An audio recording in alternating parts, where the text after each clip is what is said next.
আমাদের মধ্যে একটা প্রশ্ন আসে যে কেন এই কিছু কিছু মৌলের মধ্যে এই বিশেষ ধর্মটা দেখা যায়। আমরা যখন নিউক্লিয়াসের গঠন পড়েছি তখন আমরা পড়েছিলাম যে নিউক্লিয়াস হচ্ছে একটা পরমাণুর সব থেকে সুস্থিত অংশ, কিন্তু এখানে আমরা দেখছি যে কিছু পরমাণুর ক্ষেত্রে তার নিউক্লিয়াস থেকে এক ধরনের বিকিরণ হচ্ছে এবং কিছু কণা এবং তড়িৎচুম্বকীয় তরঙ্গ নির্গত হচ্ছে হয়ে সেটা অন্য পরমাণুর নিউক্লিয়াসে পরিণত হচ্ছে। সেটার কারণ কি? সেটার কারণ আলোচনা করতে গেলে একটা পুরনো কথা মনে করাতে হবে তোমাদের। সেটা হলো আমরা নিউক্লিয়াসের যে স্টেবিলিটি তার কারণ হিসেবে কি পড়েছিলাম? তার কারণ হিসেবে আমরা পড়েছিলাম যে নিউক্লিয়াসে কন্টিনিউয়াসলি প্রোটন থেকে নিউট্রন এবং নিউট্রন থেকে প্রোটন এই একটা প্রক্রিয়া চলছে এবং এই প্রক্রিয়া চলার ফলে নিউট্রন প্রোটনের মধ্যে নিউক্লিয়াসের মধ্যে একটা তীব্র আকর্ষণ বল তৈরি হচ্ছে, যেই আকর্ষণ বল খুব ক্ষুদ্র অংশের মধ্যে ক্রিয়াশীল এবং সেই আকর্ষণ বলই ধনাত্মক তড়িৎগ্রস্ত প্রোটন কণাগুলোকে এক জায়গায় আটকে রাখছে। কারণ ধনাত্মক তড়িৎগ্রস্ত প্রোটন কণার তো নিউক্লিয়াসে কিভাবে থাকছে এটা নিয়ে বিজ্ঞানীদের মধ্যে একটা বিশাল প্রশ্ন ছিল, কারণ একটা প্রোটন কণা তো অপর প্রোটন কণাকে বিকর্ষণ করবে। তো তখনই এই তথ্যটা বা এই তত্ত্বটা বিজ্ঞানীরা দিয়েছিলেন যে নিউক্লিয়াসের মধ্যে কন্টিনিউয়াস একটা প্রোটন নিউট্রনে পরিণত হয় এবং নিউট্রন প্রোটনে পরিণত হয়, তার ফলে এই রকম সারাক্ষণ রূপান্তর ঘটতে থাকে। এই রূপান্তর ঘটার ফলে প্রোটন নিউট্রনগুলো সবগুলোর মধ্যে তীব্র আকর্ষণ বলের সৃষ্টি হয়, যেটার জন্য পরমাণু নিউক্লিয়াসটা খুব সুস্থিত হয়।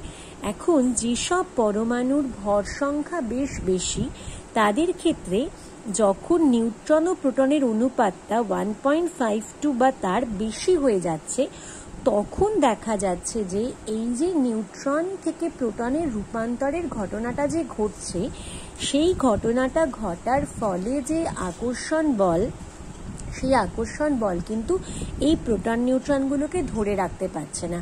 আমি একটা খুব সাধারণভাবে তোমাদের বোঝানোর চেষ্টা করছি, এটাকে এইরকমই যে ঠিক ঘটনা ঘটে তা নয়, আমি তোমাদেরকে বোঝানোর জন্য এটা বিষয়টা কিভাবে বলছি। যেমন ধরো আমি যদি একটা প্রোটন আর একটা নিউট্রনের কথা ভাবি, যে একটা প্রোটন আছে আর একটা নিউট্রন আছে, আমরা সেরকমভাবে দেখি যে এরকম আমার কাছে একটা প্রোটন আছে একটা নিউট্রন আছে, তাহলে এদের মধ্যে আকর্ষণ হবে, কারণ প্রোটনটা ধনাত্মক তড়িৎগ্রস্ত, নিউট্রনটা নিস্তড়িৎ, সে প্রোটনটা নিউট্রনটাকে আকর্ষণ করবে। এবার মনে করো এর পরবর্তী সময় প্রোটনটা নিউট্রন হয়ে গেল, নিউট্রনটা নিউট্রনই রইল, তাহলে এই নিউট্রন দুটো কণার মধ্যে নিস্তড়িৎ যেহেতু এদের মধ্যে তো কোনো বিকর্ষণ হবে না, উপরন্তু ধরে নিতে পারি যে যেরকম মহাকর্ষ বলের নিয়ম কানুন অনুযায়ী একে আকর্ষণ করবে। আমি কিন্তু জাস্ট সেটা তোমাদের বোঝানোর জন্য এভাবে বলছি, ঠিক এরকম ঘটনাই যে ওখানে ঘটে তা নয়, অনেক কমপ্লিকেটেড প্রক্রিয়া ওখানে চলে। আমি তোমাদের ক্লাস 10-এর বোঝার মতন করে বলছি। এর পরবর্তী অবস্থায় ধরে নিলাম এটা নিউট্রন রইল, এটা প্রোটন হয়ে গেল, এই নিউট্রনটা প্রোটন হয়ে গেল, তখন আবার এদের মধ্যে আকর্ষণ কাজ করছে। আরেকটা সিচুয়েশন হতে পারে দুটোই প্রোটন হয়ে গেল, তখন এদের মধ্যে বিকর্ষণ কাজ করছে। তাহলে দুটো কণার এই 4টে সিচুয়েশন হতে পারে। এই 4টে সিচুয়েশনের মধ্যে মোটামুটি ভাবে 3টে সিচুয়েশনে আকর্ষণ কাজ করছে, একটা সিচুয়েশনে বিকর্ষণ, তাহলে আকর্ষণটাই প্রবল। এবার যখন আমাদের ভারী পরমাণুগুলোর নিউক্লিয়াসের ক্ষেত্রে প্রোটনের থেকে নিউট্রনের সংখ্যা অনেক বেশি, তখন নিউট্রনগুলো যে সময় প্রোটনে পরিণত হচ্ছে কোনো সময় এরকম দাঁড়াচ্ছে যে অনেক বেশি প্রোটন নিউক্লিয়াসের মধ্যে রয়েছে এবং তাদের মধ্যে বিকর্ষণ বলটা তখন ওই নিউক্লিয়াসের মধ্যে ক্রিয়াশীল আকর্ষণ বলের চাইতেও বেশি হয়ে যাচ্ছে, তার ফলে সেই নিউক্লিয়াসগুলো হয়ে যাচ্ছে অস্থির বা আনস্টেবল ধরনের। সেই নিউক্লিয়াস থেকে তখন তেজস্ক্রিয় বিকিরণ হচ্ছে, আলফা কণা, বিটা কণা এবং গামা রশ্মি হিসেবে তেজস্ক্রিয় বিকিরণ হচ্ছে এবং এই বিকিরণ হওয়ার ফলে নিউক্লিয়াসটা পরিবর্তিত হয়ে যাচ্ছে। কিভাবে পরিবর্তিত হচ্ছে? যখন আলফা কণা নিঃসরণ হচ্ছে, একটা আলফা কণা মানে দুটো প্রোটন আর দুটো নিউট্রন, তাহলে দুটো প্রোটন দুটো নিউট্রন বেরিয়ে যাচ্ছে। তাহলে যে নিউক্লিয়াসটা ছিল তার ভর সংখ্যা 4 ইউনিট কমে যাবে এবং তার পরমাণু ক্রমাঙ্ক 2 ইউনিট কমে যাবে। যেই পরমাণু ক্রমাঙ্ক 2 ইউনিট কমে গেল তখন সেটা একটা অন্য মৌলের নিউক্লিয়াসে পরিণত হলো। তাহলে এখানে একটা উদাহরণ দেয়া আছে, সেই উদাহরণ দিয়ে আমরা দেখছি যে এখানে একটা পরমাণু বলছে যেটার নাম এক্স, তার পরমাণু ক্রমাঙ্ক জেড আর ভর সংখ্যা এম, সেখান থেকে আলফা কণা বেরিয়ে গেল। তাহলে পরমাণু ক্রমাঙ্ক হয়ে গেল Z-2 আর ভর সংখ্যা হয়ে গেল M-4। এটা এমনি বলা হয়েছে।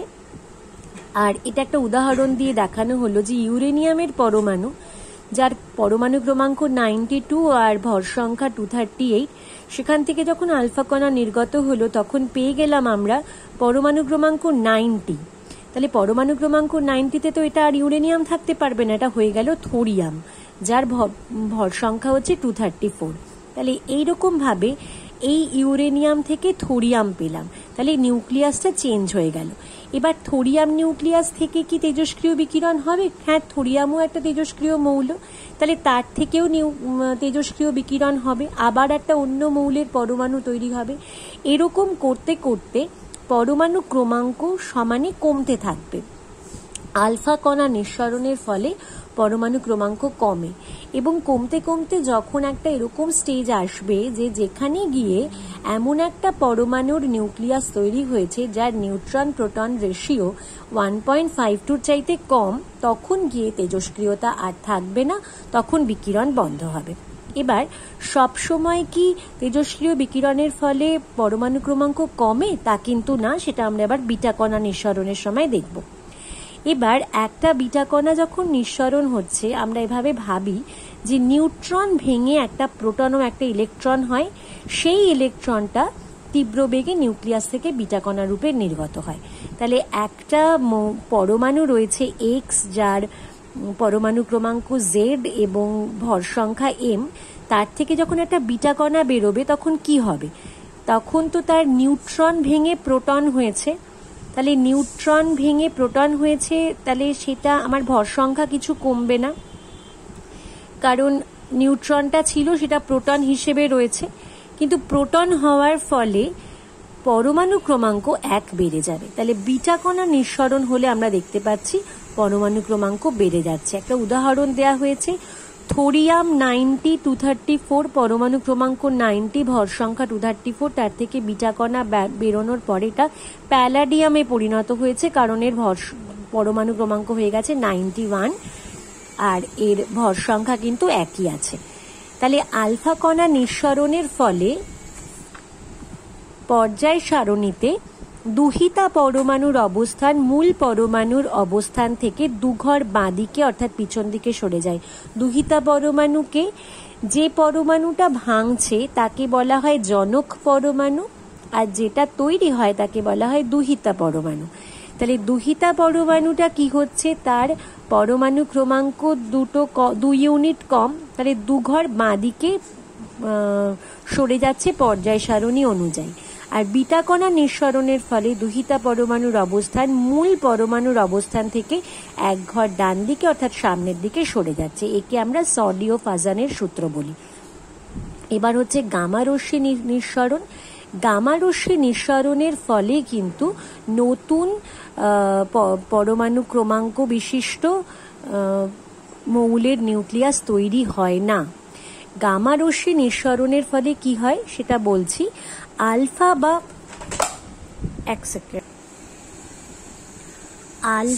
বা বিটা কণা নিঃসরণের পরে একটা নতুন তৈরি হওয়া পরমাণু, সে তার মধ্যে অনেক বেশি পরিমাণ শক্তি থাকে, তাকে আমরা বলি সে উদ্দীপিত অবস্থায় রয়েছে। এখানে স্টার মার্ক দেওয়া হয়েছে, এর উদ্দীপিত অবস্থা বা এক্সাইটেড স্টেটে রয়েছে সেটা বোঝানোর জন্য। যত এনার্জি এর মধ্যে থাকার কথা তার থেকে বেশি এনার্জি থাকলে তাকে আমরা উদ্দীপিত অবস্থা বলি। সেই উদ্দীপিত অবস্থা থেকে সে তার নিজস্ব এনার্জির অবস্থায় ফিরে আসে, তাকে বলা হয় ভৌম স্তর বা গ্রাউন্ড স্টেট। এক্সাইটেড স্টেট থেকে গ্রাউন্ড স্টেটে ফেরত আসে, তখন ওই যে এক্সট্রা এনার্জিটা সেটা হচ্ছে গামা রশ্মি হিসেবে নির্গত হয়। তাহলে আলফা বিটা কণার নিঃসরণের পরে নতুন সৃষ্টি হওয়া পরমাণু উদ্দীপিত অবস্থায় থাকে, তার মধ্যে অতিরিক্ত শক্তি থাকে, সেই শক্তি গামা রশ্মি হিসেবে নিঃসৃত হয় এবং তার ফলে ওই নিউক্লিয়াসটা সেটা গ্রাউন্ড স্টেটে বা ভৌম স্তরে ফিরে আসে।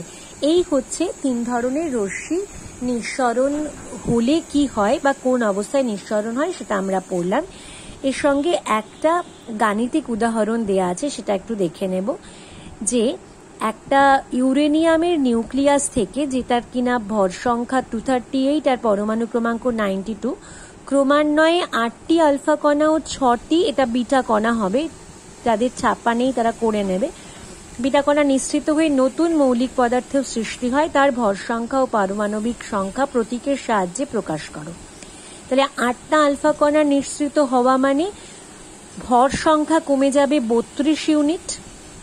আচ্ছা, বিটা কণা নিঃসৃত হলে ভর সংখ্যার কোনো পরিবর্তন হবে না, তাহলে নতুন মৌলের ভর সংখ্যা হয়ে যাবে 238 মাইনাস 32, তাহলে 206।